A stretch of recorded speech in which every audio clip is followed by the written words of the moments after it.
चलिए, आज की जो हमारी ये क्लास है दिसंबर 2022 एनटीए यूजीसी नेट समाज कार्य के दृष्टिकोण से अगर हम बात कर रहे हैं तो उसकी क्लास है।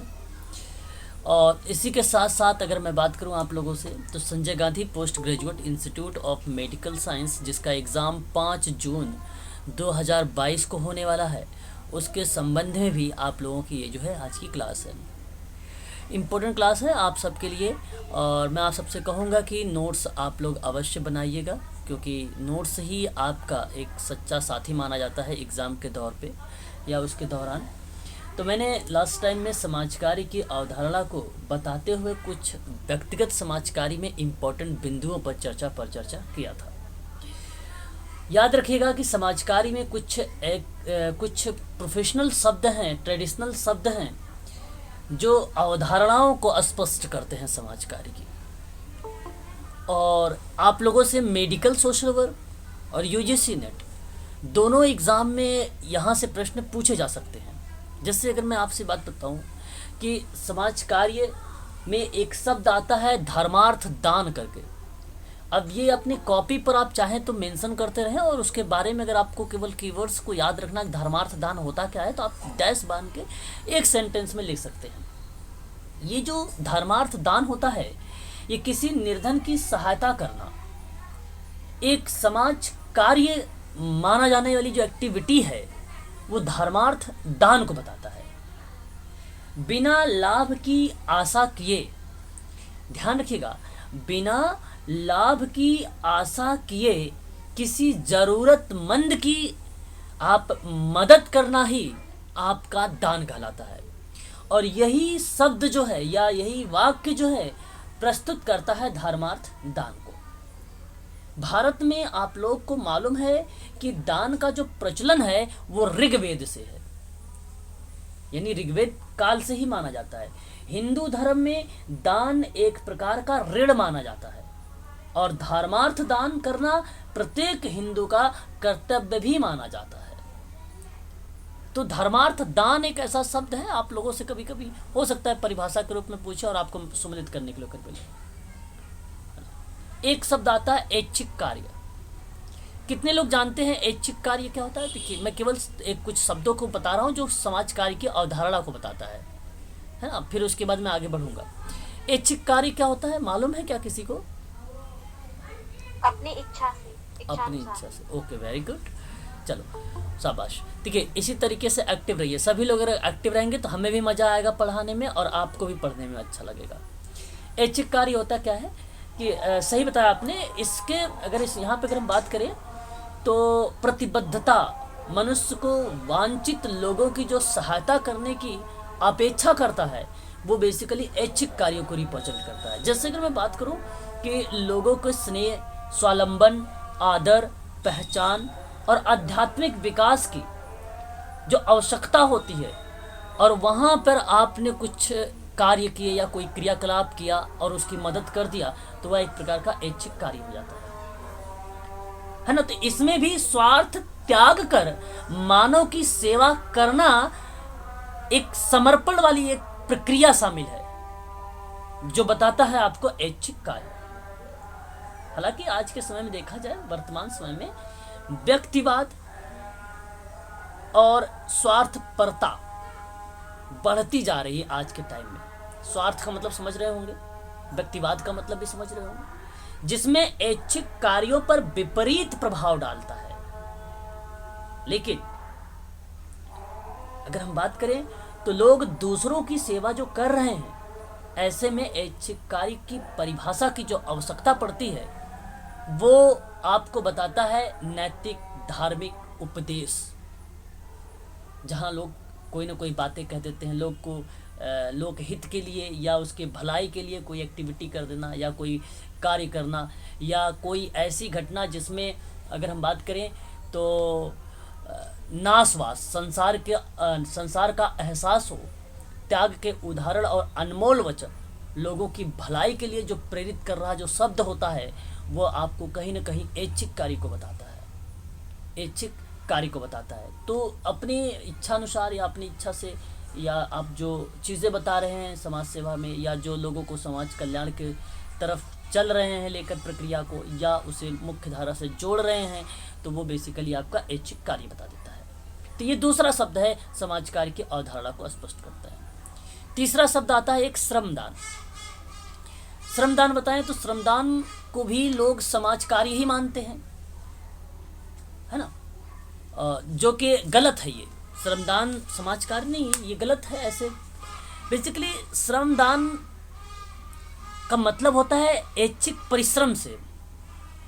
श्रमदान का मतलब अगर हम बात करें तो मानव श्रम, ऐच्छिकता, सामूहिक प्रयास और लोक हित को बढ़ावा देने को बताता है ना। तो वर्तमान में कुछ कार्यक्रम का नाम सुना होगा आपने, राष्ट्रीय सेवा योजना, राष्ट्रीय छात्र सेवा कोर जिसको एनसीसी कहते हो, और राष्ट्रीय पुनर्निर्माण कोर। ये आदि में नौजवान जो शिक्षित लोगों के योगदान की आवश्यकता है, जहां श्रमदान को प्रस्तुत करता है।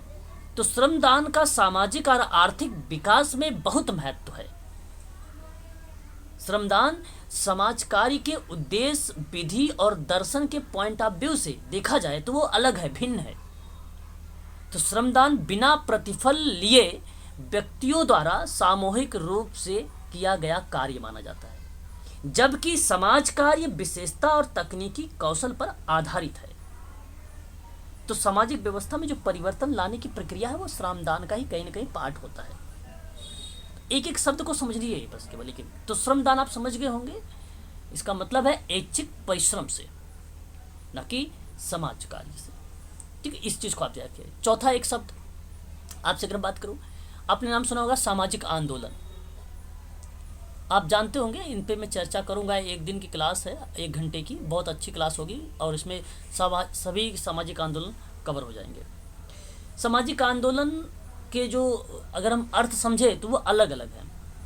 मैं आपको बताऊं, सामाजिक आंदोलन में अक्सर एक रूपता का अभाव होता है, और सामाजिक आंदोलन का जो संबंध है वो सामूहिक कार्यों से है। सामाजिक आंदोलन संस्थागत नहीं होता, इस बात को ध्यान रखिएगा। सामाजिक आंदोलन को एक ऐसा सामूहिक प्रयास बताया जो परिवर्तन लाता है, जो परिवर्तन लाता है। मैं आपको बता दूं कि सामाजिक आंदोलन को असंस्थागत तरीके के रूप में परिभाषित किया जा सकता है। सामाजिक आंदोलन व्यक्तियों के अधिकारों को सुरक्षित करता है, इस बात को आप सभी लोग ध्यान रखिएगा। काफ़ी इंपॉर्टेंट सामाजिक आंदोलन के जो है पॉइंट्स है, एग्जाम में देखने को मिलता है। एक शब्द आपका आता है सामाजिक सुधार। आपने ये भी नाम सुना होगा सामाजिक सुधार के बारे में। काफ़ी इंपॉर्टेंट शब्द है ये इंपॉर्टेंट शब्द है। हर समाज में सांस्कृतिक पतन होता है।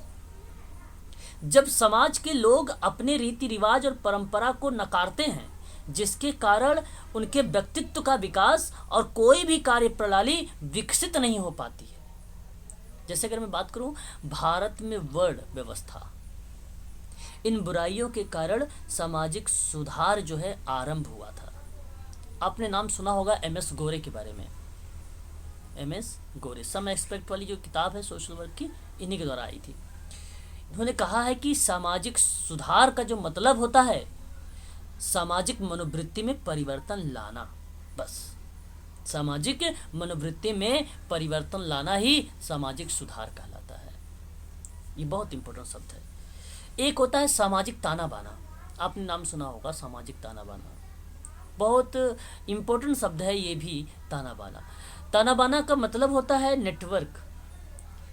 यह शब्द जो है अगर हम बात करें, मेरी बातों को समझिएगा, सन 1966 में 1966 में स्कॉट एक विद्वान थे, यहाँ पे मैं लिख देता हूँ, स्कॉट एक विद्वान थे, इनके द्वारा ये शब्द लाया गया था सामाजिक नेटवर्क। ये होता क्या है? सामाजिक नेटवर्क लोगों को जोड़ना और सामाजिक संबंध स्थापित करना और मानव निर्मित प्रयास करता है। ये सामाजिक ताना बाना, सामाजिक नेटवर्क जिसको बोलते हो। इस शब्द का प्रारंभ हालांकि सन 1930 से हुआ। सामाजिक ताना बाना का शब्द का प्रयोग कब हुआ? सन 1930 में हुआ, देखिए बाटा लैम्फी का भी किसी ने शायद नेहा ने भेजा था 1950, 1950 नहीं नेहा, 1940 है। स्नेहा है क्या? हाँ सर, 1940 ही है वो। हाँ हमें तो 1940 है बाटा देखा ओलंपिक, था मैंने। 1950 हाँ। नहीं है। और याद रखें भाई वो उस वीडियो में मैंने बाटा ओलंपिक के बारे में बात किया था कि सिस्टम प्रणाली सन 1940 में आई थी, ओलंडविन बाटा ओलंपिक का था।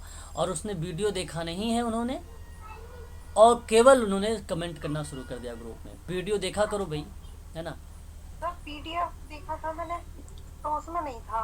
वीडियो तो नहीं देखा मैंने। वीडियो नहीं देखा, उसमें था पहले ही क्वेश्चन था उसमें। नहीं, पीडीएफ देखा था मैंने, वीडियो नहीं देखा। हाँ तो वीडियो में पहला क्वेश्चन था जिसमें मैंने चर्चा किया था बाटा ओलंपिक के बारे में 1940 में। ठीक है। हाँ तो हाँ, इस शब्द सॉरी का जो सर। प्रारंभ हुआ था सन 1930, यहाँ पे आप सभी लोग नोट कर लीजिएगा, सामाजिक ताना बाना का। और सामाजिक संबंधों को समझाने के लिए सबसे पहले इस शब्द का जो प्रयोग किया वो याद रखिएगा स्कॉट ने किया। बाद में आपको मैं बता दूं कि सामाजिक संबंधों को समझाने के लिए सबसे पहले उस शब्द का जो प्रयोग करने वाला विद्वान बना उसका नाम था रेडक्लिफ। समझाने वाले में अगर हम बात करते हैं तो ये बहुत इंपॉर्टेंट शब्द है। एक एक पॉइंट बता रहा हूँ, फैक्ट के रूप में बता रहा हूँ जो इम्पोर्टेंट है आप सबके लिए। सामाजिक नेटवर्क में 1930 में प्रारंभ हुआ सामाजिक ताना बाना। सामाजिक ताना बाना संबंधों में सामाजिक संबंधों को समझाने के लिए सबसे पहला जो शब्द का प्रयोग करने वाला विद्वान बना उसका नाम रखा गया रेडक्लिफ। हालांकि नाम रखा नहीं गया, वो नाम था उसका रेडक्लिफ, उसने किया। सन 1951 की बात करते हैं, 1951 की। 1951 में एक विद्वान और आया जिसका नाम था जॉर्ज हॉमस। आपने नाम सुना ही होगा जॉर्ज हॉमस के बारे में। जॉर्ज हॉमस ने सामाजिक नेटवर्क को तैयार करके एक अलग विधि प्रस्तुत कर दी थी। समाजकारी के क्षेत्र में जो सामाजिक नेटवर्क है उसका मतलब इन्होंने अपने इस शब्दों में बताया कि ऐच्छिक और सामुदायिक संगठनों के बीच का जो संबंध स्थापित करना है वही सामाजिक ताना बाना है। बस। तो सामाजिक ताना बाना गरीब और बेसहारा लोगों को अपने हितों की रक्षा करने का एक मंच प्रदान करता है, उसी को हम लोग बोलते हैं सोशल नेटवर्क। एक शब्द आता है समाज सेवा, जिसको हम लोग कहते हैं सामाजिक सेवा भी बोलते हैं। काफ़ी इंपॉर्टेंट शब्द ये भी आप लोगों के लिए है। ये आपसे कहता है कि सामाजिक सेवा में जो उपेक्षित और पिछड़े वर्ग को जागृत कर उसकी प्रतिभा को बढ़ाता है वही समाज सेवा होता है। समाज सेवा एक संगठित एक्टिविटी है जिसमें सामाजिक सहायता, बाल कल्याण, जन स्वास्थ्य, शिक्षा और मनोरंजन शामिल है। यह आपको क्या बताता है? समाज सेवा। एक शब्द है सामाजिक रक्षा। सामाजिक रक्षा। आपको मालूम होगा कि सामाजिक परिस्थितियां ही व्यक्ति को अपराधी बनाने के लिए जिम्मेदार है। आप जानते हैं कि ऐसे में एक सभ्य समाज का यह कर्तव्य है कि वह उसके भी हितों की रक्षा करे। तब हमारा यहाँ पे अगर हम अर्थ बताएं सामाजिक रक्षा का तो कहता है कि ऐसे लोगों के हित संरक्षण और भलाई से है जो कानून का उल्लंघन करने वालों से पीड़ित है ना। तो ये सामाजिक रक्षा एक प्रकार का संगठित प्रयास है। ये आपका सामाजिक रक्षा होता है। एक शब्द आता है सामाजिक सुरक्षा।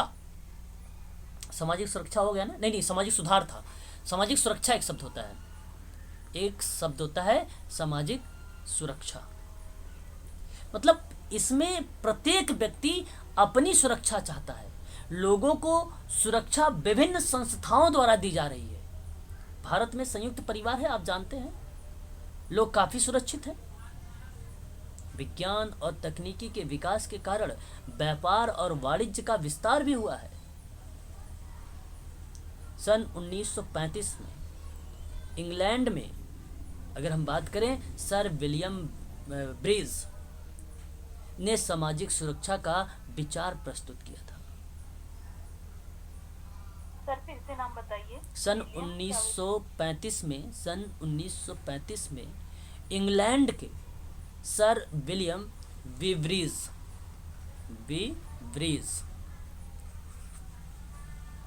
ने सामाजिक सुरक्षा का विचार प्रस्तुत किया था।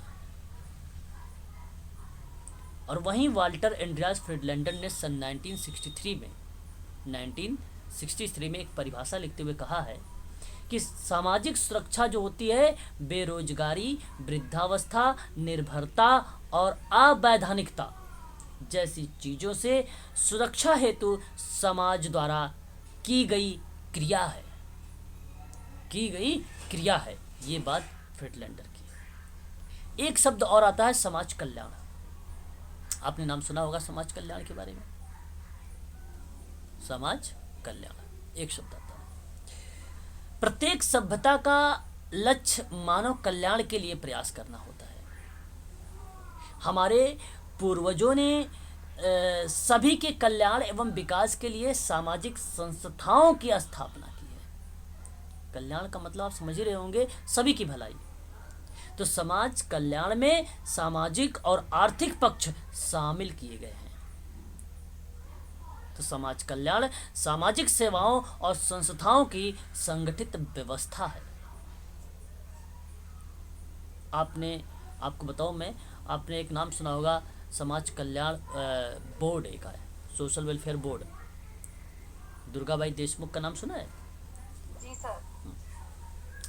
उनकी एक अहम भूमिका रही है। तो वो भी एक प्रकार का शब्द जो है समाज कल्याण को ही रिप्रेजेंट करता था, जहाँ समाज कल्याण अन्य सामाजिक सेवाओं से भिन्न बताया गया और समाज कल्याण एक विशिष्ट कार्य बताया गया जो समाज के कमजोर और पिछड़े लोग हैं उनके लिए किया गया एक्टिविटी थी या किया गया कार्य था। कमजोर और पीड़ित लोगों का संरक्षण करना ही समाज कल्याण का उद्देश्य है। समाज कल्याण का उद्देश्य। एक शब्द आपने सुना है सामाजिक न्याय। सामाजिक न्याय होना चाहिए भाई। यह सिद्धांत सभी सभ्य समाजों का मार्गदर्शन रहा है। सभी को न्याय मिलना चाहिए। न्याय की कोई निश्चित परिभाषा देना आसान नहीं है। समाज में न्याय के रूप और विधियां बदलती रहती हैं। सभी व्यवस्थाओं में दो तरीकों को अपनाया गया है, एक सुरक्षात्मक और एक संवर्धन, है ना। तो न्याय शब्द का प्रयोग अगर बात करें निरपेक्ष और प्रत्यक्ष दोनों रूप में देखा गया है, तो न्याय दूसरों के प्रति कर्तव्यों का बोध कराता है। न्याय लोगों में कार्य व्यवस्था का माहौल भी तैयार करता है। न्याय का अर्थ होता है सामाजिक न्याय का कि समाज में समानता के आधार पर चीजों का बंटवारा हो। न्याय आपको क्या बोलता है? सामाजिक न्याय कहता है कि एक परिवर्तनशील धारणा जो समय और स्थान के साथ बदलती रहती है ना। तो सामाजिक न्याय, तो ये आप ध्यान रखिएगा। एक शब्द आता है सामाजिक नीति। सामाजिक नीति ये लास्ट शब्द है। नीति के तहत अगर हम बात करें, कुछ विशिष्ट आवश्यकताओं के लिए निश्चित क्रिया सामाजिक नीति होती है। लोगों का कल्याण शामिल किया गया है। आपको बता दूं कि वांछित उद्देश्यों की प्राप्ति हेतु समझ बूझ कर की गई क्रिया ही सामाजिक नीति कहलाती है। सामाजिक नीति के 3 क्षेत्र बताए थे पीडी कुलकर्णी ने। सामाजिक उद्देश्य, सामाजिक नीति की प्रगति और तीसरा सेवाओं के नियंत्रण की नीति। पीडी कुलकर्णी बहुत ही महान विद्वान थे जिन्होंने सामाजिक नीति में साफ शब्दों में जो है स्पष्टीकरण के रूप में इन्होंने ये बात कही थी कि वांछित उद्देश्यों के प्राप्त करना ही समझ बूझ कर की गई जो क्रिया है वो सामाजिक नीति कहलाती है। वह सामाजिक नीति कहलाती है। इस बात को आप सभी लोग ध्यान रखिएगा, ठीक है। सर वो 2 पॉइंट और दोहरा दीजिए एक बारी। उद्देश्य, उसके बाद 2 और थे। उद्देश्य सामाजिक नीति के, हाँ एक पॉइंट देखिए सामाजिक नीति के जो उद्देश्य बताए गए वो बेसिकली 3 क्षेत्रों पर ही आधारित थे। एक आपका सामाजिक उद्देश्य बनाए गए, दूसरा आपका सामाजिक नीति की प्रगति, तीसरा सेवाओं के नियंत्रण की नीति। सेवाओं के नियंत्रण की नीति, सेवाओं की अगर हम बात करें नियंत्रण की नीति, ठीक है। स्पष्ट हुआ? आपने नाम सुना होगा ऑप्शन में कभी कभी ऑथर फिंक का नाम आता है।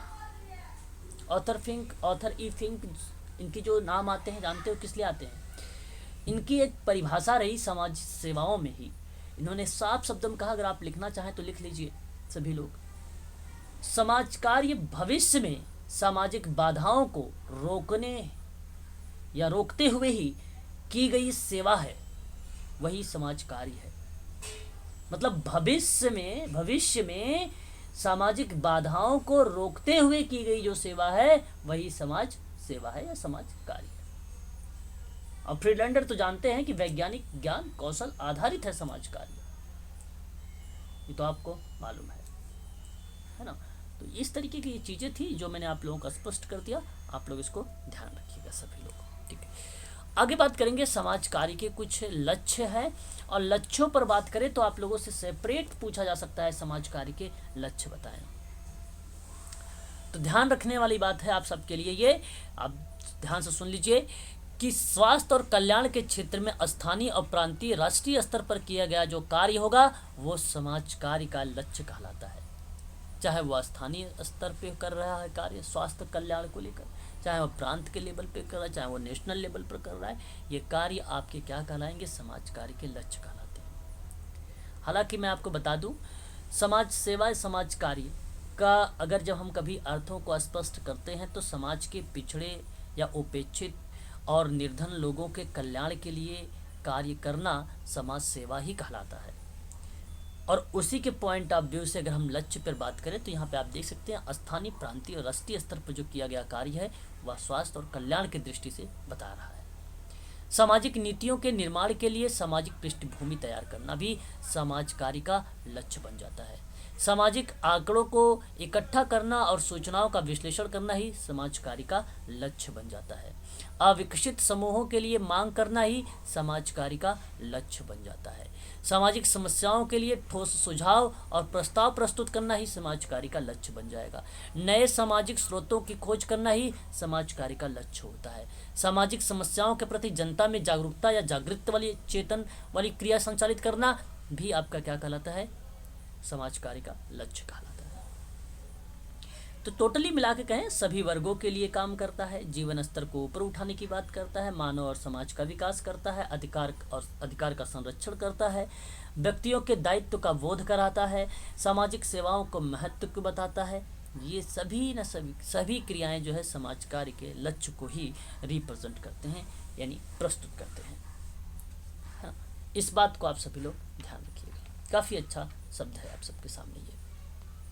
आगे बढ़िए, आगे देखते हैं। और यहाँ पे पॉइंट है जनता का सहयोग प्राप्त करना भी समाज कार्य का लक्ष्य है। सरकारी यंत्र को अपने उद्देश्य में योग देने के लिए तैयार करना और नीति निर्धारण करने वाली सत्ता मतलब शक्ति मतलब अधिकार से प्रस्ताव स्वीकृत करवाना, ये सारी क्रियाएं जो कहलाती हैं समाज कार्य के लक्ष्य कहलाती हैं। ठीक, याद रखिए। स्पष्ट हो गया आप लोगों को अब ये बातें? हाँ, यहाँ आप लोग देख लीजिएगा, ये बहुत ही सिंपल सी चीज़ है। ये समुदाय को रिप्रेजेंट करते हुए समाज कार्य का लक्ष्य आपके सामने प्रस्तुत है। समुदाय को रिप्रेजेंट किया गया है यहाँ पे, है ना, उसको बता के। ठीक है, तो ये बहुत सिंपल सा है, ये आपको जो है ध्यान रखना होगा। आगे बढ़ेंगे हम लोग, हम नेक्स्ट पॉइंट लेंगे। देखिए, कल हम लोगों ने पढ़ा था व्यक्तिगत समाज कार्य के बारे में, और आप लोगों को मैंने ये भी बता चुका हूँ कि प्राथमिक प्रणाली कौन सी होती है और सहायक प्रणाली कौन सी होती है, इन पर मैंने चर्चा कर चुका हूँ। ये किस विद्वान के द्वारा दी गई है, आप लोग एक बार जरा मुझे स्पष्टीकरण करें। शाबाश, बहुत बढ़िया, बहुत अच्छा जवाब। आगे अगर हम बात करें तो व्यक्तिगत समाज कार्य में अगर हम बात करें तो परिभाषा पर भी मैंने आप लोगों से चर्चा कर चुका हूँ कि व्यक्तिगत समाज कार्य होता क्या होता है। व्यक्तिगत समाज कार्य की मैंने विशेषता पर भी बात कर चुका हूँ। विशेषता के साथ साथ हमने कल उद्देश्यों पर भी बात किया था। मैंने थोड़ा सा बताया था कि इस व्यक्तिगत समाज कार्य की जो प्रकृति है उस पर हम लोग चर्चा करेंगे। ठीक है ना। व्यक्तिगत समाज कार्य की प्रकृति क्या हो सकती है, कोई अपने शब्दों में बताना चाहेगा मुझे, या मैं ही बताऊं? ये इसलिए मैं आपसे पूछता हूँ कि अच्छा चलो ठीक है। तो देखिए, व्यक्तिगत समाज कार्य की जो प्रकृति है, जो नेचर है, वो मानवता पे आधारित है। सबसे पहली बात तो ये है, जब व्यक्तिगत समाज कार्य का विकास की चरण बताए जा रहे थे, आपको बता दूं, आपने नाम सुना होगा क्लार्क, लेन क्लार्क। वही विद्वान है जो व्यक्तिगत समाज कार्य के 4 चरणों को बताया था। इस तरीके से उसका विकास हुआ था 4 चरण। पहला था शास्त्रीय चरण, बहुत पुराना चरण इसको माना जाए। शास्त्रीय का मतलब आपको मालूम होगा, अन्वेषण भी कहा जाता था इसको। शास्त्रीय, इसी को अन्वेषण कहा गया, जिसको हम खोज के रूप में देखते हैं, अन्वेषण या अन्वेषी भी कह सकते हैं। तो ये बताया गया कि निर्धनता का मुख्य कारण, व्यक्तियों का मुख्य कारण, व्यक्तियों को हस्तांतरण की प्रवृत्ति, गैर जिम्मेदार चरित्र दोष, ना कि बाहरी आर्थिक दशाएं। तो ये सारी कंडीशन एक शास्त्रीय चरण में बताया गया। और इसी शास्त्रीय चरण में ही charity organization, society, settlement house movement, यानी सेटलमेंट आंदोलन जो था उसको, जो उसमें भाग लेने वाले समाज सुधारक आर्थिक क्षेत्र में प्रतिस्पर्धा में जो विश्वास रखते थे, उनका मानना यह था कि निर्धनों की सहायता का उत्तरदायित्व धनी व्यक्तियों का है, क्योंकि यह निर्धनता एक पूंजीवादी पद्धति की देन है। तो उसके विकास से ही चला आया क्रिया, उसकी विकास से क्रिया चली आई। तो आप ध्यान रखिएगा कि व्यक्तिगत समाज कार्य का जो विकास का चरण रहा वो प्रकृति को रिप्रेजेंट करता है, उसके नेचर को रिप्रेजेंट करता है ना, उसकी नेचर को रिप्रेजेंट करता है। तो इसलिए पहला तो आप शास्त्रीय रखेंगे, दूसरा आप समाज शास्त्रीय चरण रखेंगे। समाज शास्त्री में बात करेंगे तो मैरी रिचमंड का नाम आएगा।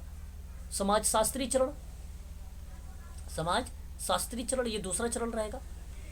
तीसरा अगर हम बात करें तो मनोवैज्ञानिक चरण होता है, मनोवैज्ञानिक चरण होता है। मनोवैज्ञानिक चरण में अगर हम बात करें तो ये व्यक्तिगत समाज कार्य के पॉइंट ऑफ व्यू से बात करें अगर हम लोग, जो दूसरा चरण का जो प्रथम विश्व युद्ध हुआ था उसकी समाप्ति के बाद ये स्टेप लिया गया था मनोवैज्ञानिक चरण का। तो इसमें मैरी रिचमंड के काल में ही समाज कार्यकर्ता मनोवैज्ञानिक साहित्य का अध्ययन किया और उसी का प्रयोग किया।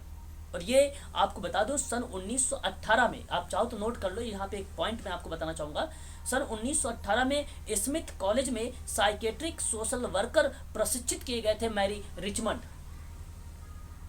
सन 1918 में स्मिथ कॉलेज में साइकेट्रिक सोशल वर्कर्स जो है प्रशिक्षित किए जाने लगे थे, और ये बात मैरी रिचमंड के पॉइंट ऑफ व्यू पर थी, उस पर विचार कर रही थी। और एक लास्ट बना चौथे नंबर का जो है संश्लेषणात्मक, और उसी को कहा गया एकीकृत चरण, है ना। तो ये चरणों को रिप्रेजेंट करते हुए बनाया गया था। तो व्यक्तिगत समाज कार्य मानवतावादी दर्शन पर आधारित है। आप देख रहे हैं यहाँ पर समस्याग्रस्त व्यक्ति की इस प्रकार की सहायता करता है कि जिससे वह स्वयं अपनी सहायता कर सके, और यह अपने सेवार्थियों की सहायता करने के लिए वैज्ञानिक ज्ञान और निपुणताओं का प्रयोग करता है। तो आपको मालूम ही है कि बिना वैज्ञानिक ज्ञान और निपुणता और पद्धति कौशल किए बिना तो सोशल केश्वर को हो ही नहीं सकता, है ना। ये तो आप जानते ही अच्छे से हैं, इसमें कोई दो राय नहीं है ना। व्यक्तिगत समाज कार्य में अगर हम बात करें तो कार्यकर्ता जो है वैज्ञानिक ज्ञान और निपुणताओं से परिपूर्ण एक व्यावसायिक सदस्य होता है, जो कि किसी न किसी संस्था से संबद्ध भी होता है। वह अपनी सेवाएं सेवार्थी को उपलब्ध कराने के लिए संस्था के अंदर या संस्था के बाहर सेवार्थी से प्रत्यक्ष संपर्क करता है और उसकी समस्याओं को जानने के उपरांत उपयुक्त उपचार करने का प्रयास करता है। देन उसके बाद यही प्रक्रिया आपकी संचालित हो गई व्यक्तिगत समाज कार्य की प्रक्रिया। व्यक्तिगत समाज कार्य की प्रक्रिया याद रखिएगा। आपको बता दूं, व्यक्तिगत समाज कार्य very very most important point, 16वीं और 17वीं शताब्दी में सेंट विसेंट डी पॉल द्वारा और 19वीं शताब्दी में आयोजन किया गया व्यक्तिकरण में सहायता शब्द, या एक प्रकार से आप कह लीजिए कि व्यक्तिकरण में सहायता प्रदान की जाएगी। तो 16वीं 17वीं शताब्दी की मैं बात कर रहा हूं, सेंट विसेंट डी पॉल की, जिसने सहायता की शुरुआत की थी। मैरी रिचमंड जानते हैं सोशल डायग्नोसिस को परिभाषित करते हुए व्यक्तिगत समाज कार्य के बारे में बताया था। 19वीं शताब्दी में ओजानम एक विद्वान का नाम है, ओजानम। 19वीं शताब्दी में ओजानम ने व्यक्तिगत सहायता की शुरुआत की। व्यक्तिगत सहायता की शुरुआत किसने किया? ओजानम ने। नोट कर लीजिएगा, सारी इंपॉर्टेंट शब्द हैं यहाँ पे। व्यक्तिगत सेवा कार्य शब्द का पहली बार अगर कोई प्रयोग में लाया गया तो आपको बता दूं national conference of social work की रिपोर्ट में लाया गया था। किस रिपोर्ट में लाया गया था?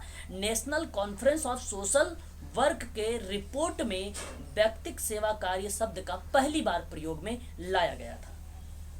ये 2-3 बातें हैं जो आप लोगों को ध्यान में रखना चाहिए। एग्जाम में हो सकता है आप लोगों से पूछा जाए ऐसे प्रश्न। स्पष्ट हो रहा है सभी को ना? सर एक बार फिर से रिपीट करिएगा। ओजानर ने हाँ, ओजानम ने जो है व्यक्तिगत सहायता की शुरुआत की थी। व्यक्तिगत सहायता की शुरुआत। हाँ जी, ठीक है। तो ये आपको ध्यान रखना होगा। आपको मैं एक चीज़ और बता दूं, सन 1843 की अमेरिका की बात है ये। 1843 अमेरिका, आप इस तरीके से मेंशन कर लीजिए, एक पॉइंट आपको मिल जाएगा, फैक्ट मिल जाएगा। The association for improving the conditions of the poor, फिर से रिपीट करूंगा, the association for improving the conditions of the poor नामक एक संस्था का गठन किया गया 1843 में, अमेरिका में किया गया। और इस संस्था में शुरुआत कर दिया गया व्यक्तिक सेवा कार्य स्टार्ट में ही। परंतु विंसेंट डिपॉल की जब बात आई, जहां व्यक्तिकरण में सहायता शब्द का प्रयोग करने की बात किया, तो 16वीं-17वीं शताब्दी में, और 19वीं शताब्दी में ओजानम एक ऐसे विद्वान रहे जिन्होंने व्यक्तिगत सहायता की शुरुआत कर दी। और फिर उसके बाद व्यक्तिक सेवा कार्य शब्द का प्रयोग हुआ, और वह प्रयोग हुआ national conference of social work में, और वहीं रिपोर्ट में देखने को मिला सोशल केस वर्क शब्द। तो एसोसिएशन का नाम बताएंगे? अमेरिका क्या? हाँ लिखिए, the association for improving the conditions of the poor, 1843 America में। इस संस्था में ना गरीबों की सहायता को पहले की अपेक्षा अधिक व्यक्तिगत ढंग से क्रियान्वित किया गया। और इस संस्था का उद्देश्य आपको बता दूं मैं, कि निर्धन व्यक्तियों के घरों में जाना, उन्हें परामर्श और राहत देना, मित्य व्यापकता की आदतों और आत्मसम्मान और आत्मनिर्भरता की भावना को विकसित करना इस संस्था के द्वारा किया जाता था। आपको मालूम होगा फ्रेंड विजिटर, हालांकि एक किताब आई मैरी रिचमंड की है 1899 की। सुना है आपने, कभी सुना है मित्र भेंट करता या फ्रेंडली विजिटर, कभी सुना है? हाँ, यूजीसी के बच्चे तो जानते ही हैं, इनके बारे में तो कई बार मैंने साथ चर्चा भी किया। देखिए यहाँ अगर मैं बात करूँ आप लोगों से, है ना, तो एक मिनट,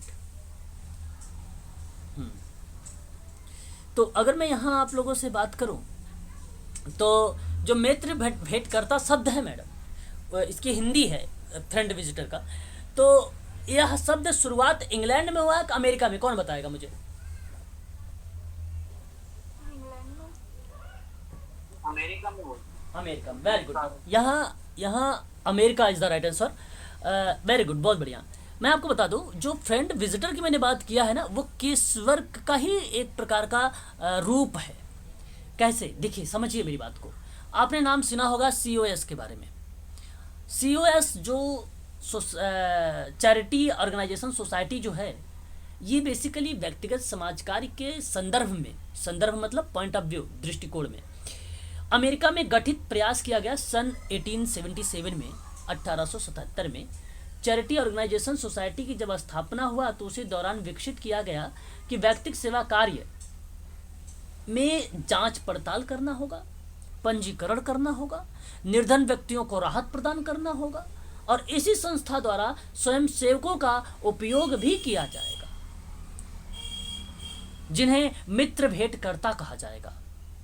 बात को समझिए, जिसे मित्र भेंटकर्ता कहा जाएगा। अब मित्र भेंटकर्ता का अगर परिभाषा पूछ लेना आपसे कोई, तो अगर मान लो ना पूछे, अगर पेपर में भी आ जाए, तो आप वहां पे ढूंढने की कोशिश करिए कि आवेदकों की जांच पड़ताल करना क्या कहीं लिखा हुआ है, क्या पंजीकरण करना कहीं लिखा हुआ है, क्या कहीं निर्धन व्यक्तियों को राहत प्रदान करना लिखा हुआ है?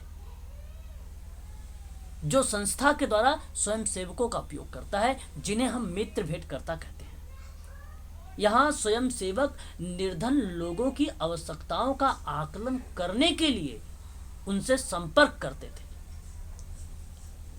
तो ये चैरिटी ऑर्गेनाइजेशन सोसाइटी 1877 का जो उद्देश्य बनाया गया, ये इसी के परिप्रेक्ष्य में बनाया गया। इसीलिए कहा जाता है कि ये अमेरिका से माना जाता है कि अमेरिका से आया है। मैरी रिचमंड कहाँ के विद्वान है? इंग्लैंड की अमेरिका? कौन बताएगा? इंग्लैंड की। Mary Richmond sir US okay, US से। और कोई बच्चा है भाई जो मुझे बताना चाहेगा मैरी रिचमंड के बारे में?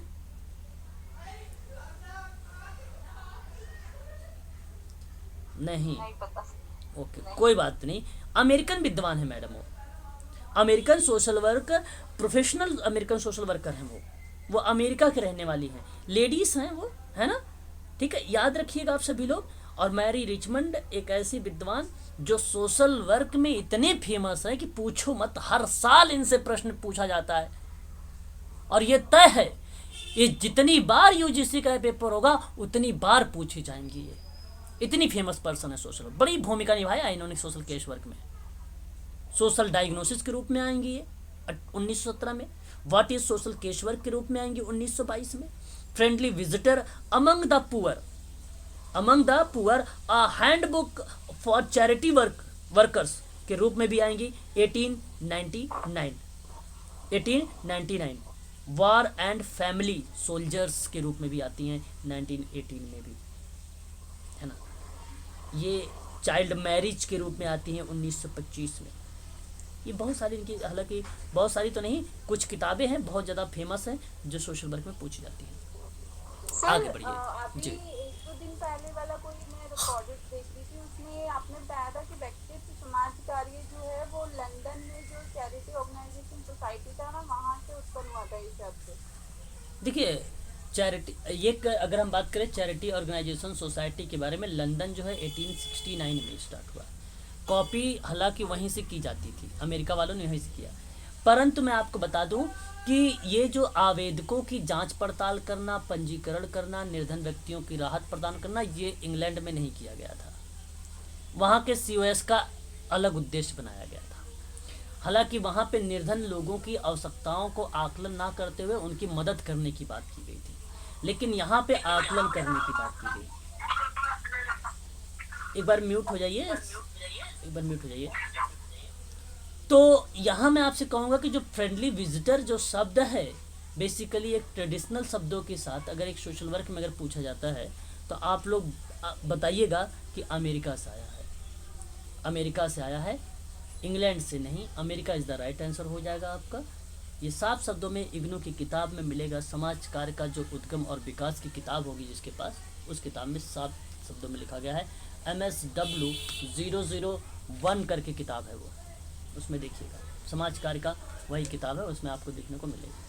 ठीक है, चलो आगे बढ़िए, याद रखिएगा। ठीक है, आगे बढ़े, बताओ। आपने नाम सुना होगा H.H. पर्लमैन के बारे में। अब इनके बारे में मैं क्या ही बताऊं, आप लोग को भाई भली भांति तरीके से मालूम है। हेलन हॉरिस पर्लमैन, तो ये भी एक फीमेल ही हैं। पहले मैं इनकी किताब के बारे में बता दूं, तो फिर मैं इनके कॉन्सेप्ट को लेकर चलता हूं।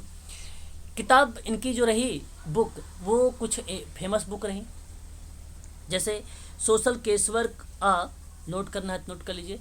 Social case work problem solving process. और ये किताब इतनी फेमस रही सन 1957 में, जो कई बार UGC में पूछा भी जा चुका है। आप जानते हैं 15 मार्च 1957 को ये किताब लाई गई थी हेलन हॉरिस पर्लमैन के द्वारा। ये किताब फेमस रही, एग्जाम में आता है, पूछा जाता है। दूसरी किताब की अगर मैं बात करूँ आप लोगों से, 1957, देखो तो सही, स्क्रीन भी देखा करो सभी लोग, स्क्रीन पर मैं लिख रहा हूँ। दूसरी किताब की बात अगर हम करें, एक किताब इनकी और आई, जिस किताब का नाम था relationship the heart of helping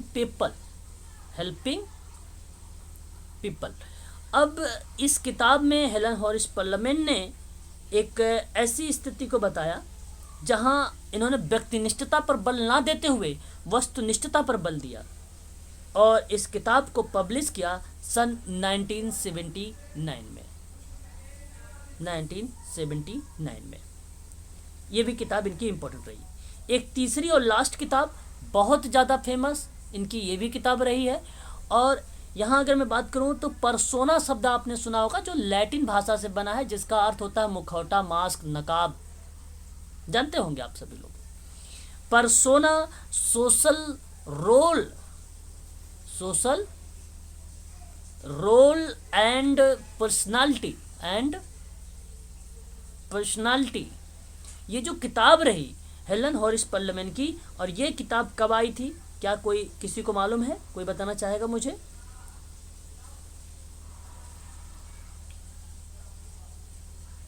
बताइए। मैंने याद ओके, याद रखिएगा आप सभी लोग इस किताब के बारे में भी। इस किताब को अगर हम बात करें, परसोना,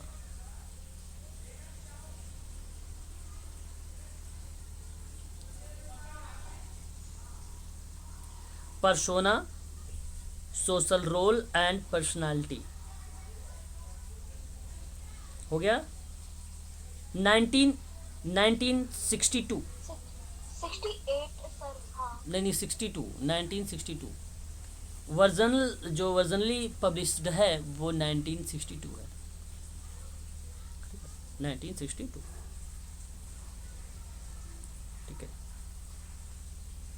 ठीक है। बोलिए एक बार, स्पष्ट हो गया? हाँ सर। चलो। बुक का नाम रिपीट कर दीजिए। अरे बुक के नाम तो कई बार बोल दिया सर मैंने। Persona social role and personality. चलो, स्पष्ट हो गया। अब यहाँ पे आ जाइए आप सभी लोग। अब हम लोग बात करने वाले हैं यहाँ पर जो है व्यक्तिगत समाज कार्य के उपागम। ठीक है। अब जो व्यक्तिगत समाज कार्य के उपागम रहें, व्यक्तिगत सेवा कार्य के, वहाँ भूमिका इनकी एक अहम मानी गई। और इस अप्रोच में अगर हम बात करें तो इन्होंने कहा कि व्यक्तिगत सेवा कार्य एक प्रक्रिया है। तो यहाँ पे एक पी यहाँ पे आया, यानी इन्होंने 4 P's के नाम से जाने गए। 4 P's मतलब एक देखिए, एक पी आपका पर्सन है, दूसरा पी आपका प्रॉब्लम है, तीसरा पी आपका प्लेस है, चौथा जो पी है वो प्रोसेस है। तो आप देख सकते हो कि आप इसको 4 P's के भी नाम से कह सकते हो। और ये 4 P's किसने दिया है? पर्लमैन ने दिया है। तो पहला तो आपको जब कभी परिभाषा आप देखना लंबी चौड़ी सी, तो एक आपको पी यहाँ पे मिल गया, प्रक्रिया, जिसका प्रयोग मानव कल्याण संस्थाएं करती हैं। संस्थाएं मतलब यहाँ पे जो रिप्रेजेंट किया गया है वो बेसिकली एक प्लेस को रिप्रेजेंट किया जा रहा है। प्लेस को रिप्रेजेंट मतलब आप ये भी कह सकते हो जिसका प्रयोग मानव कल्याण संस्था के रूप में स्थान या संस्था के रूप में स्थान करती है, या आप ये कहिए समाज कल्याण स्थान पर करती है प्लेस को, है ना। तो यह आपका एक हो जाता है दूसरा पी यहाँ पर, ताकि व्यक्तियों, देखिए अब आपको तीसरा मिल गया, व्यक्ति मतलब पर्सन हो जाए, ताकि पर्सन की सहायता की जा सके। तीसरा पी मिल गया आपको यहाँ पर, है ना। उसके बाद जिससे वो अपनी समस्या, यहाँ पे चौथा पी मिल गया आपको, क्या? प्रॉब्लम, और सामाजिक कार्यात्मकता से सामना कर सके। तो आप देख रहे हैं कि इनकी परिभाषा में भी 4 P's छुपा हुआ है ना। क्लियर है कि नहीं क्लियर है, बताइए।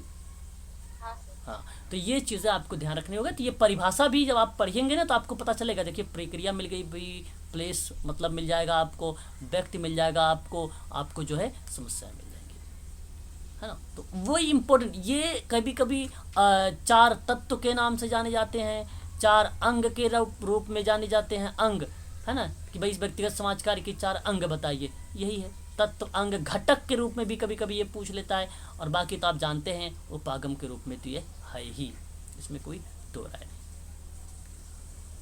है ना। चलिए आगे बढ़िए। तो यहाँ पे अगर हम बात करें तो देख, आप एक एक शब्दों के बारे में चलते हैं अब हम लोग, कि क्या क्या चीज़ें बताई जा रही हैं। एक एक शब्द के बारे में थोड़ा देखते हैं।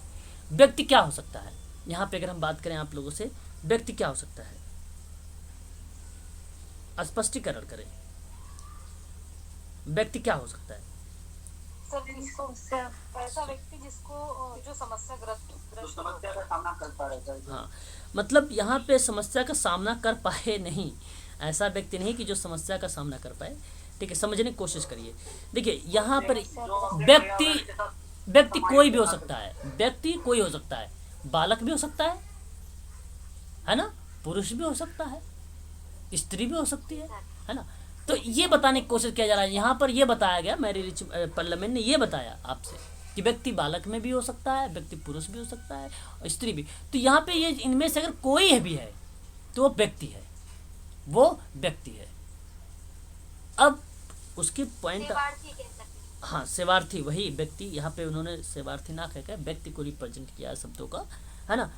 तो व्यक्तिगत समाजकारी में जो उपागम है पार्लियामेंट का, ये शब्द आपको ध्यान रखना है पार्लियामेंट का, है ना, इम्पोर्टेंट है ये शब्द पार्लियामेंट। अच्छा, आगे अगर हम बात करें तो इसमें अगर आप देख रहे हैं यहाँ पे व्यक्तिगत समाज कार्य में, तो आती है समस्या। एक समस्या क्या हो सकती है? समस्या अगर हम बात करें यहाँ पे, डिफाइन करो समस्या को। मानो सामाजिक हो सकती है सर, अंतःक्रिया में समस्या आ रही है, व्यवहार में हो सकता है, ओके ओके, सामाजिक पर्यावरण में ऐसी ऐसी परिस्थिति सर जिस समय में वह स्वयं को हेल्पलेस महसूस कर सकता है, ओके। चाहे वो सामाजिक हो, चाहे सामाजिक हो, हाँ, चाहे सांस्कृतिक गुड गुड गुड। मतलब आपने मैं समझ गया कि आप लोग का कहना है कि भाई कठिन या विकट कोई ऐसी स्थिति है जो प्रॉब्लम आ रही है। तो मेरा मतलब आप ये कहना चाहते हैं कि समस्या समाधान की जो प्रक्रिया बनाई जाएगी वह निर्णय लेने में निहित कुछ संज्ञानात्मक प्रक्रियाओं की समझ को प्रदर्शित करेगी। तो समस्या तो बेसिकली बाधा, कठिनाइयाँ या चुनौतियाँ को कह सकते हैं हम लोग, या ऐसी स्थिति जिसमें व्यक्ति सुलझाने का प्रयत्न कर रहा हो लेकिन वो सुलझ नहीं रही हो, तो वो बेसिकली आपके सामने क्या है, समस्या के रूप में। तो मतलब बाधा, कठिनाई, चुनौती को ही हम लोग समस्या कहते हैं। और ऐसी स्थिति में व्यक्ति क्या कर रहा है, वहाँ पे समस्या को सुलझाने का प्रयास कर रहा है। तो आप याद रखिएगा, समस्याएं आपको बता दूं मैं, वो आर्थिक रूप में भी हो सकती है, समस्याएं आपको शारीरिक रूप से भी हो सकती है, समस्याएं आपको पारिवारिक रूप से भी हो सकती है, समस्याएं आपके सामाजिक भी हो सकती है, समस्याएं आपके पास व्यक्तिगत भी हो सकती है। ये आपको भाई अच्छे से मालूम होगा। तो ये सारे शब्द यहाँ पर जो है मेंशन रहेंगे समस्या के दृष्टिकोण से। तो प्रॉब्लम व्यक्ति को, बालक को भी हो सकती है, प्रॉब्लम पुरुष को भी हो सकती है, प्रॉब्लम स्त्री को भी हो सकती है। कोई भी क्लाइंट आपके पास आ सकता है, कोई भी समस्या लेकर आ सकता है, आर्थिक को लेकर आ सकता है। आर्थिक को लेकर आना तो इसका मतलब नहीं कि अपने जेब से पैसे देना है ताकि उसकी समस्या समाप्त हो जाए। उसको भाई अगर उसकी एज हो गई है 60+ तो बहुत सारी योजनाएं हैं जिसका वो लाभ ले सकता है ना। यहाँ पर ये चीज़ें, और आपको फॉर्म फिल करते समय ये भी नहीं उससे डेटा अगर कलेक्ट करना है तो आपको झूठ बोलना है कि भाई आपको गवर्नमेंट या वहाँ से पैसे आएंगे। नहीं, बहुत सारे लोग नहीं, जैसे अगर आप किसी बस्ती में चले जाएंगे एक फॉर्म लेके, तो लोग डेटा जिसके पास 15,000 रुपये पर मंथ सैलरी आ रही होगी वो भी कहने लगता है कि सर हमारे घर में तो 5,000 आता है ना। और ये इसलिए डेटा बताते हैं, झूठ बोलते हैं वो। और मकान देखेंगे, खुद का मकान होगा, बना होगा 2 फ्लोर का, टाइल वगैरह सब कुछ लगी होगी उनके मकान में। आप ही सोचिए जरा, उनकी सैलरी 5,000 थोड़ी होगी। वो सोचते हैं कि कुछ मिलेगा हमें, और उसी पर फिर आप नहले पे दहला मार देते हो। कोई नहीं है ना, आप बताइए तो सही, पूरा डेटा आप ले लेते हैं झूठ बोल के। तो ऐसा भी नहीं करना है आप लोगों को, ठीक है। तो ये चीज़ें होती हैं। अच्छा, दूसरा है प्लेस बताइए जरा, स्थान क्या हो सकती है? संस्था, जहाँ ये प्रक्रिया संचालित करें। हाँ, जहाँ ये प्रक्रिया एक प्रकार से संचालित होगी, यानी एक प्रकार से संस्था।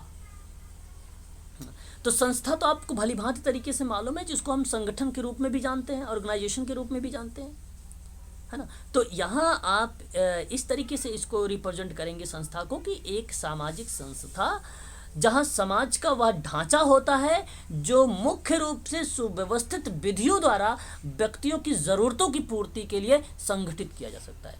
तो संगठन तो हो सकता है सरकारी भी हो, संस्था तो हो सकता है आपका निजीकरण यानी प्राइवेट वाला भी संस्था हो सकता है। संस्था तो भाई कोई भी हो सकती है ना, जहाँ पे सेवार्थी की समस्या का समाधान होगा। यस या नो? यस।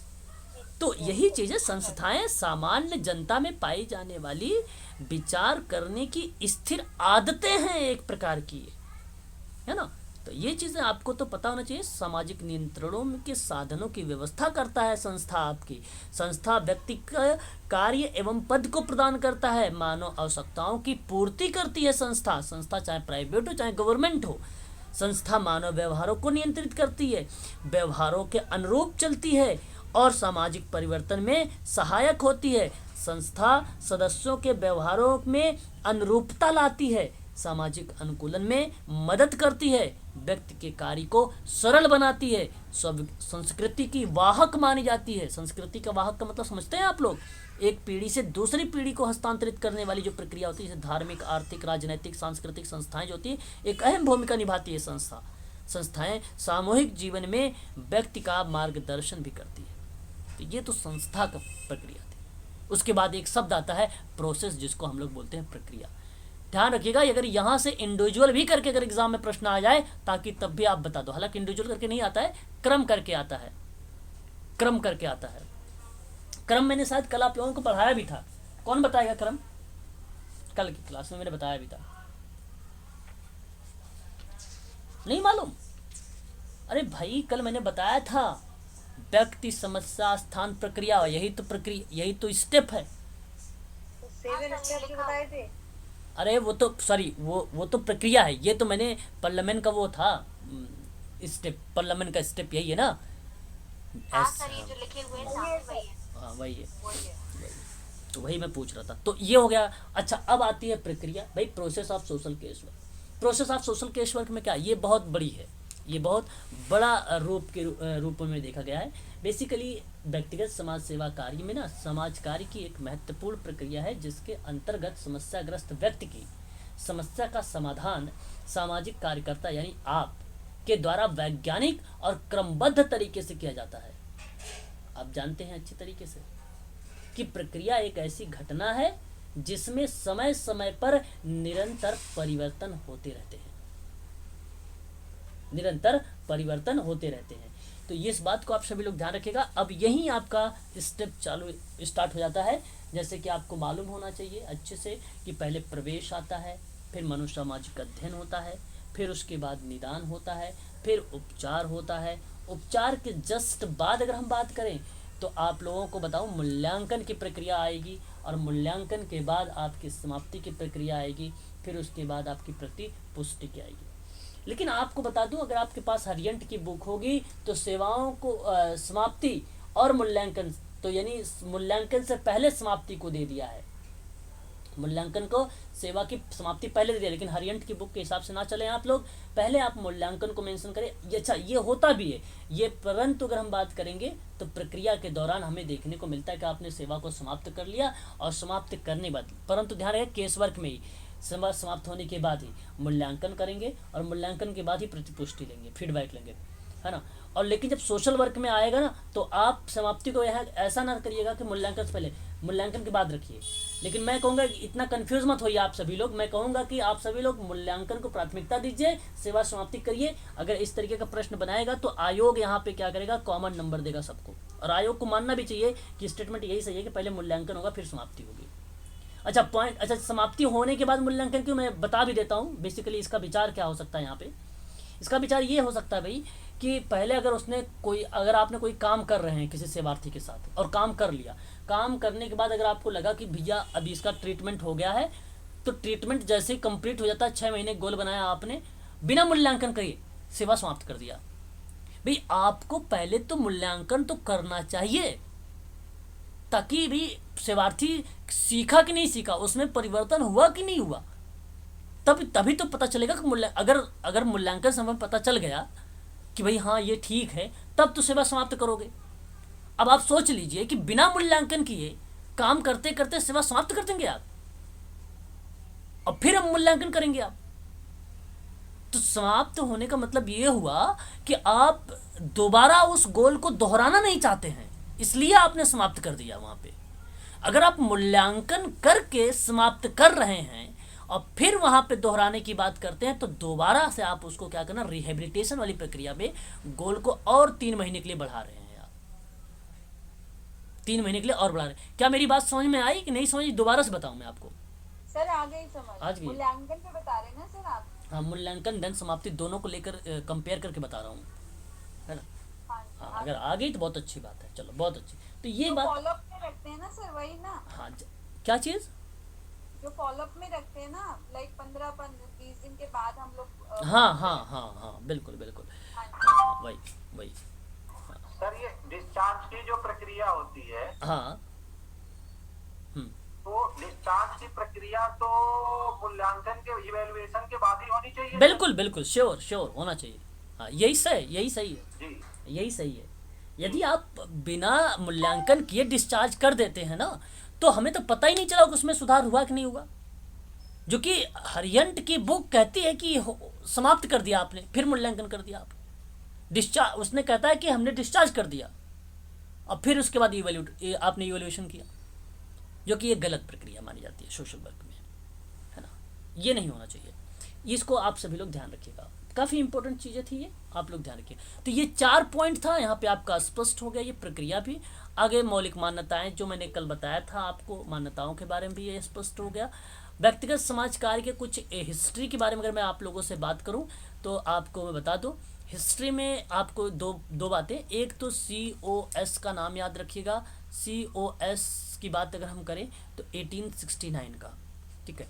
1869 से ही अगर हम बात करें तो ये सोशल केस वर्क आया है, सोशल केस वर्क यहीं से आया है। ये बात आपको शायद मैंने लास्ट क्लास में भी बताया था, ठीक है। और ध्यान रखिएगा, जो 1877 की चैरिटी ऑर्गेनाइजेशन सोसाइटी है, जहाँ पे इसकी आंदोलन की मैं बात कर रहा हूँ, मैंने अभी एक शब्द बोला था जांच पड़ताल वाला, उस चीज़ को आप सभी लोग ध्यान रखिएगा, है ना, कि पता चले कि भाई आपने इसको बताया था। इसमें मित्र भेंट करता यहाँ पे है COS में, ठीक है। COS में जो 1877 के मित्र भेंट करता, वहाँ पे स्टार्ट होने की बात हुई थी, तो वहाँ पे मित्र भेंट करता नहीं था, ठीक है, वहाँ स्टार्ट किया गया था। तो ये चीज़ याद रखिएगा। तो ये UK की है 1869 वाली, और ये अमेरिका की, अमेरिका बुफेलो, मतलब वहाँ के, आपको मालूम होगा US से, हाँ हाँ, वहाँ की है ये, इस चीज़ को आपको मालूम होगा। अच्छा आगे बढ़िए, ये हिस्ट्री में आप इतना ही याद रखें, ये बेटर है आप सबके लिए, काफ़ी है। बाकी यहाँ पे मैरी रिचमंड की किताब तो मालूम है आपको, पहली बार मैरी रिचमंड ने व्यक्तिगत समाज कार्य की प्रक्रिया में ये चीज़ें बताया। इंग्लैंड के इतिहास में थोड़ा सा अगर आप देखेंगे तो यहाँ पे आपको मिलेगा एलिजाबेथन का धनहीनों के लिए कानून बनाया गया, ठीक है। और ये 1601 में एलिजाबेथ पुअर लॉ बना था। अच्छा, एलिजाबेथन पुअर लॉ जो था, इसको किस नाम से और जाना जाता है मालूम है? 43A। 43A, शाबाश, वेरी गुड। 43A के नाम से जाना जाता है, इस बात को आप सभी लोग ध्यान रखिएगा, जिसके द्वारा पुरखों और अभावग्रस्त माता पिता की सहायता करना अनिवार्य कर दिया गया था। इस कानून ने निर्धनों को 3 श्रेणी में विभाजित किया है, मैंने आपको इसके बारे में भी पढ़ा रखा है, जो सामर्थ्य निर्धन, असामर्थ्य निर्धन और आश्रित बालक के रूप में देखा गया था। इसको आप ध्यान रखिएगा। 3 टाइप के निर्धन, इस पे चर्चा किया जा सकता है एग्जाम में। कितने टाइप के निर्धनों पर बात किया गया है, निम्न में से कौन सा है कौन सा नहीं है, ध्यान रखेंगे। अभी जो बच्चे UGC का पेपर दे के आए होंगे, आपको बता दूं UGC का लेवल हाई है मेडिकल सोशल वर्क से, याद रखिएगा। आप तर्क करके सोचेंगे तो हाई रहेगा वहाँ पे, तो जाहिर सी बात है ब्रॉड लेवल पर वहाँ पे आपको बनाया भी जाएगा क्वेश्चन में। पुअर लॉ अमेंडमेंट एक्ट आया बाद में, फिर कारागृह पर निवासियों के दुर्व्यवहार, उचित स्वच्छता का अभाव, अनैतिकता और भ्रष्टाचार के कारण सन 1982 में पुअर लॉ अमेंडमेंट एक्ट बना। ये अमेंडमेंट एक्ट का है 1982 का, ठीक है। तो ये केवल कीवर्ड्स में बता रहा हूँ आप लोगों को, फैक्ट आप लोगों से पूछे जाएंगे, आप लोगों से फैक्ट यहाँ पे 80% रहेंगे, मैंने आप लोगों से पहले ही बता रखा है। मैं सारी चीज़ें आप लोगों को बताता रहूँगा, सारी चीज़ें देता रहूँगा, आप उसे नोट्स भी बनाते रहिएगा।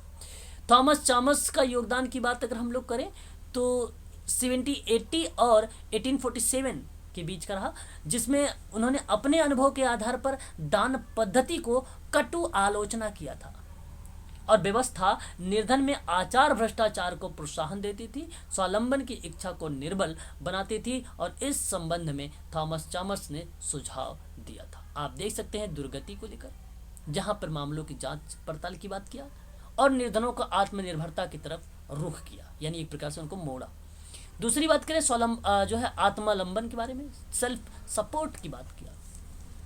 संभव ना हो तो संबंधियों, मित्रों और पड़ोसियों को अनाथ वृद्ध, बीमार और अपंगों की सहायता के लिए प्रोत्साहन दिया गया। मैं भी आप लोगों से साथ चर्चा भी कर चुका हूँ, दिव्यांग व्यक्तियों के परिप्रेक्ष्य में कौन कौन संस्था है, वो भी मेडिकल सोशल वर्क में इम्पोर्टेंट है। श्योर है कि इस बार आप लोगों से वहाँ से प्रश्न पूछे जाएंगे। 9 राष्ट्रीय इंस्टीट्यूट्स हैं जो आप लोगों को देखने को मिल सकते नहीं हैं, 110% मिलेंगे वहाँ से प्रश्न। यदि निर्धन परिवार की आवश्यकता इस प्रकार भी पूरी ना की जा सके तो कुछ धनार्थ नागरिकों से उनके निर्वाह के संबंध में स्थापित किया जा सकता है। ठीक है, और केवल जब इन प्रस्तावित तरीके में से एक भी सफल ना हो तो तभी जिले का डीकन अपनी धार्मिक परिषद से सहायता से प्रार्थना करे। मतलब यहाँ पे जो डीकन शब्द है, जिलों का डीकन शब्द बताया जा रहा है अपनी धार्मिक परिषदों को लेकर, एक प्रकार से लोगों को समाज की मुख्य धारा से जोड़ने का प्रयास वाला शब्द है डीकन, है ना। धार्मिक परिषद से सहायता से प्रार्थना करना, डीकन। बस बताइए एक बार, क्लियर है? आपने नाम सुना होगा, पहले हम किससे, ईसाई चर्च वगैरह के माध्यम से तो मदद करते थे, उसी से मदद करते थे ना भाई। वही शब्द है डीकन, जी सर। वही शब्द है डीकन, ईसाई चर्चों में एक अधिकारी, ठीक है, वही शब्द है। आगे बढ़िए। और उसके बाद यहाँ पे देखिए एलिजाबेथन फ्राई, ये इतना इम्पोर्टेंट नहीं, छोड़ दीजिए, आगे बढ़िए। अब हम लोग आगे बढ़ते हैं। बाकी मैं पीडीएफ दे दूंगा, बहुत ही केश वर्क का बहुत डीप में पूरा डिटेल है, ये आपको मिल जाएगा यहाँ पे। आगे बात करते हैं, चलिए। तो ये आपका केश वर्क हो गया समाप्त यहाँ पर, है ना। केश वर्क में अब कुछ नहीं रह गया। आगे बढ़ते हैं। अब हम लोग आते हैं सामाजिक समूह कार्य में। सामाजिक समूह कार्य के बारे में अगर हम लोग चर्चा करें यहाँ पर, तो आपके सामने सामाजिक समूह कार्य होगा क्या? किससे कहेंगे सामाजिक समूह कार्य? बताना चाहेंगे आप लोग में से कोई बच्चा? सोशल ग्रुप वर्क, जब सेवार्थी के रूप में एक समूह को सेवा प्रदान की जाती है जिसमें हर व्यक्ति का व्यक्तित्व विकास का प्रक्रिया संचालित, बिल्कुल बिल्कुल, व्यक्तित्व, समूह कार्य। बिल्कुल, बहुत बढ़िया। इसी तरीके से आप शब्दों को समझकर जब भी जवाब देंगे तो आपको सही उत्तर मिलेगा। ठीक है, बहुत बढ़िया। तो यहाँ जब हम बात करते हैं सामाजिक समूह कार्य के बारे में, तो समाज कार्य के अंतर्गत समाज समूह कार्य का एक ऐसी विधि है जो प्राथमिक विधि के अंतर्गत आती है, जो व्यक्तियों की कार्यशीलता में वृद्धि करती है और सुधार हेतु उनकी सहायता भी करती है। समूह कार्य एक ऐसी विधि है जिसमें विभिन्न कार्य समूहों के माध्यम से किए जाते हैं। आज मैं वर्तमान की आपसे बात करूं तो समाज कार्य के अंतर्गत समूह कार्य काफी महत्वपूर्ण हो चुका है। समूह कार्य व्यक्तियों की या व्यक्ति की समस्याओं और चुनौतियों का सामना करने में सक्षम बनाता है। समूह कार्य का विकास व्यक्तिक समाज कार्य के विकास के बाद हुआ है। भारत में भी समूह कार्य ने अपना महत्व स्थापित कर लिया है। आज वर्तमान समय में देखा जाए, समाज कार्य के अंतर्गत समूह कार्यों का बहुत प्रयोग किया जाता है और समाज कार्यकर्ता यानी आपके द्वारा एक विधि के रूप में समूह कार्य को स्वीकार किया जा चुका भी है। तो मेरे कहने का मतलब यह है कि व्यक्तियों की समस्याओं के समाधान में उसकी सहायता की जाती है और वांछित परिवर्तनों को सामने लाया जाता है और समूह कार्य विधि व्यक्तिक स्तर पर, सामूहिक स्तर पर कार्य करती है ना। तो समूह कार्य व्यक्तियों के समूह में कार्य करने की एक विधि है और जिसका उद्देश्य बनता है कि व्यक्तिगत विकास करना, सामाजिक क्रियाशीलता में वृद्धि करना, वांछित समूहों को उपलब्ध कराना। वही आपकी परिभाषा बना देता है व्यक्तिगत समूह कार्य, सामाजिक समूह कार्य। तो बात करेंगे हम यहाँ पे सामाजिक समूह कार्य में।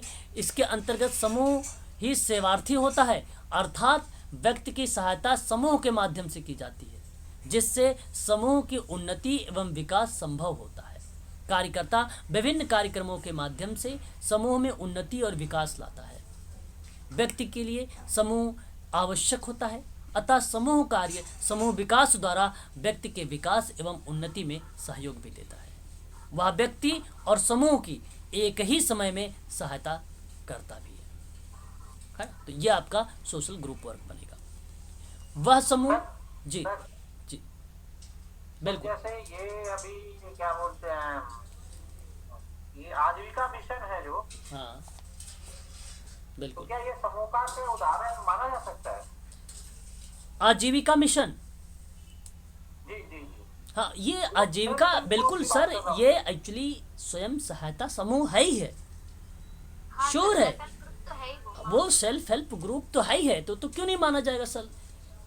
ये तो आपका नेशनल रूरल लाइवलीहुड मिशन की शायद आप बात कर रहे हैं, उसी का ग्रामीण राष्ट्रीय आजीविका मिशन, जिसकी स्थापना 2011 में किया गया था, है ना। जिसका एक समूह के रूप में अगर हम बात करते हैं तो ये यूज़ हम लाएंगे और करेंगे भी, इसमें कोई दो राय नहीं है कि आप नहीं करेंगे, नहीं करेंगे, इसमें कोई दो राय नहीं, ठीक है ना।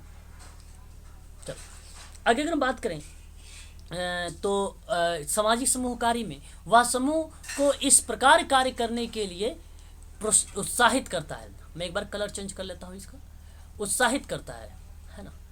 और जिससे कि सामूहिक अंतःक्रिया तथा कार्यक्रम दोनों ही व्यक्ति के विकास और वांछित सामाजिक उद्देश्यों की प्राप्ति में सहयोग दे सके। तो यह प्रक्रिया हमारे सामने सामाजिक समूह कार्य की बन जाती है। अभी परिभाषा आएगी तो और स्पष्ट हो जाएगा आपको। यहाँ पे देखिए, सामाजिक समूह सेवा कार्य का अर्थों में अगर हम बात करेंगे तो पहला, परिभाषा के विश्लेषण के आधार पर सामूहिक सेवा कार्य के अर्थ पर प्रकाश डाला जा सकता है।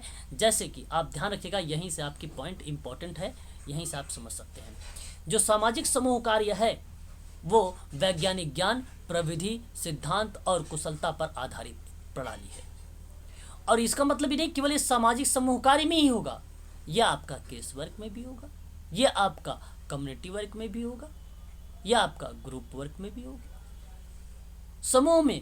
अब यहाँ आपको एक चीज ध्यान रखना है, यह आपका केवल आपका समूह कार्य में चलेगा। समूह में व्यक्ति पर बल देता है, यह बात किस विद्वान का है? ट्रेकर का है। किसी कल्याणकारी संस्था के तत्वाधान में किया जाता है ये, और व्यक्ति की सहायता समूह के माध्यम से की जाती है। सेवा संबंधी क्रियाकलाप में समूह स्वयं एक उपकरण होता है और इससे प्रशिक्षित कार्यकर्ता कार्यक्रमों संबंधी क्रियाकलापों में समूह के अंदर अंतः क्रियाकलापों का मार्गदर्शन करने में अपने ज्ञान, नियोक्ता और अनुभव का भी प्रयोग करता है। सामाजिक समूह का सेवा कार्य में समूह के जो व्यक्ति और समुदाय के जो अंश का स्वरूप होगा वो समूह केंद्र बिंदु रूप में होगा या केंद्र बिंदु के रूप में जाना जाता है। सामूहिक सेवा कार्य अभ्यास में केंद्रीय मूल तत्व सामूहिक संबंधों को सचेत और निर्देशित प्रयोग है। ठीक है, तो वह आपका सामाजिक समूह सेवा कार्य हो जाएगा। यहाँ पे आप देख सकते हैं, आपके सामने ये इंपॉर्टेंट शब्द है। इस प्रकार ट्रेकर ने समस्त समाज कार्य का केंद्र बिंदु व्यक्ति को माना है और यह व्यक्ति समूह और समूह के अन्य सदस्यों से संबद्ध भी होता है। ये परिभाषा के रूप में भी आप लोगों को देखने को मिल सकता है। ट्रेकर ने समस्त समाज कार्य का केंद्र बिंदु किसको मान लिया? व्यक्ति को मान लिया, समस्त को माना।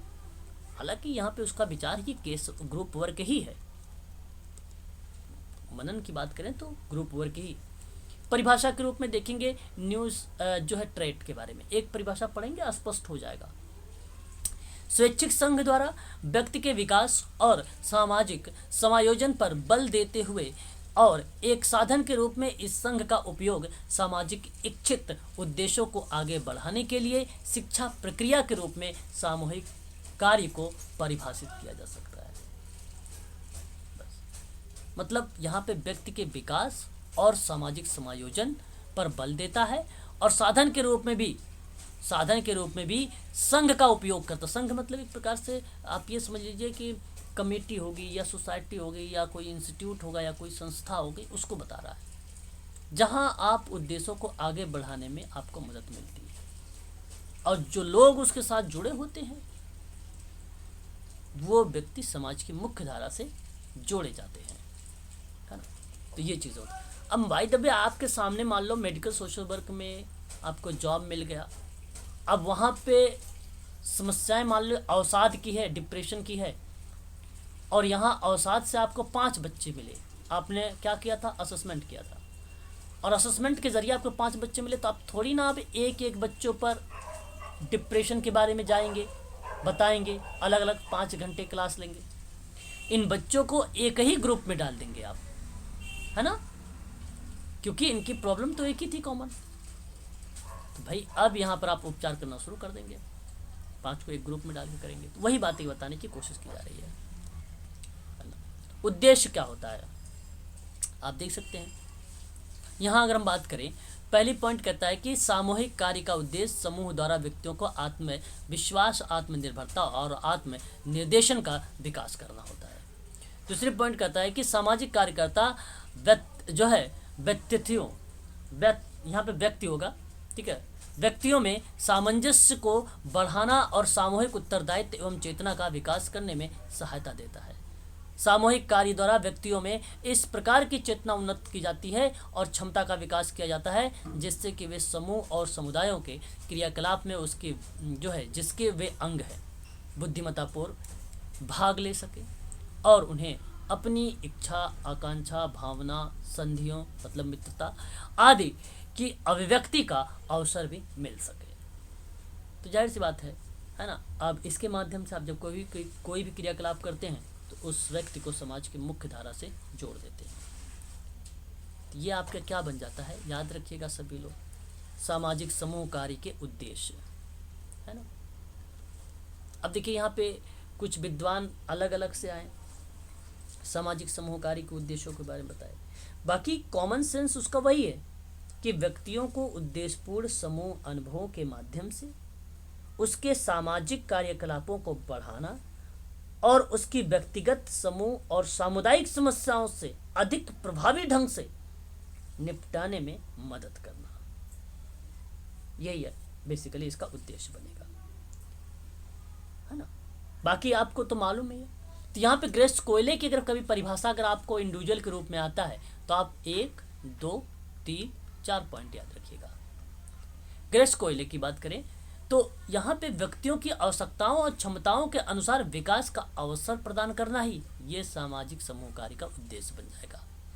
व्यक्तियों को अन्य व्यक्तियों और समूह और समुदाय से समायोजन प्राप्त करने में सहायता देना, ये भी सामाजिक समूह कार्य का उद्देश्य बन जाएगा। समाज के विकास हेतु व्यक्तियों को प्रेरित करना सामाजिक समूह कार्य का उद्देश्य बन जाएगा। व्यक्तियों के अपने अधिकार, सीमा और योग्यता के साथ साथ व्यक्तियों के अधिकार और योग्यताओं में अंतर के पहचानने की सहायता करना, ये भी सामाजिक समूह कार्य का उद्देश्य बन जाएगा। तो कीवर्ड लिखिए, पहला अवसर देना मिलेगा तो ग्रेस कोयले का नाम। दूसरा में आप लिखिए समायोजन की बात करना, ग्रेस कोयले का नाम। तीसरी कीवर्ड्स लिखिए आप लोग, व्यक्तियों को मोटिवेट या प्रेरित करना, या मोटिवेट या अभिप्रेरित, प्रेरित करना या प्रेरित करना, ये आपकी तीसरी बात ग्रेस कोयले की। चौथी बात आप यहाँ पे लिख लीजिए कि पहचान में मदद करना, पहचान में मदद करना। अब ये पहचान किस चीज़ की, अधिकार, सीमा और योग्यता के साथ साथ, ठीक है, इन चीज़ों को ध्यान रखना। मेहता जी के मेहता विद्वान एक है, इनकी बात करें तो इन्होंने भी 4 पॉइंट्स कहे। परिपक्वता प्राप्त करने के लिए व्यक्तियों की सहायता करना, पहला कीवर्ड्स। पूरक सामवेगिक सामाजिक खुराक प्रदान करना, मतलब आप ये कीवर्ड्स हैं, पूरक, सामवेगिक और सामाजिक खुराक, मतलब जिस तरीके की समस्या है उसी के आधार पर आप ट्रीटमेंट की बात कर रहे हैं, उसी तरीके के ट्रीटमेंट की बात करता है सामाजिक समूह कार्य, ये उद्देश्य बन जाता है उसका। नागरिकता और जनतांत्रिक भागीदारी को बढ़ावा देना, यानी एक प्रकार से अगर हम बात करें सक्रिय भागीदारी की भूमिका, यहाँ पे तीसरी पॉइंट मेहता की।